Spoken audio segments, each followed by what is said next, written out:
Hello guys! Kamusta? So ngayon, samahan nyo kami at may gathering kami ng mga high school friends ko. Kaya nag-decide kami pumunta dito sa may bandang Kaw. May B&B, the Buff and Bard. I don't know how to say it. Pero konti na kami kaya hindi namin nasulit yung may video ko. Kaya nag-decide kami pumasok sa may aircon at sobrang init sa labas. Kaya ngayon, nandito kami sa my live acoustic band. So, kaya ang galing nung singer.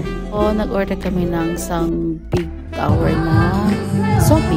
Ang Island Park Rum na fruity flavor na orange and pineapple. Pero parang naman nga ay pomelo flavor. Pero ang sarap na din.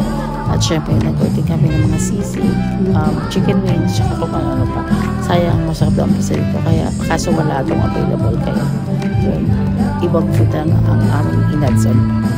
Sobrang nakakabiti ng banding namin. Hanggang 10 o'clock o 10:30 muwi na din kami kasi mga bata nag-aantay na din. Sana next time, kompleto na din kami sa pagbanding ng tropa.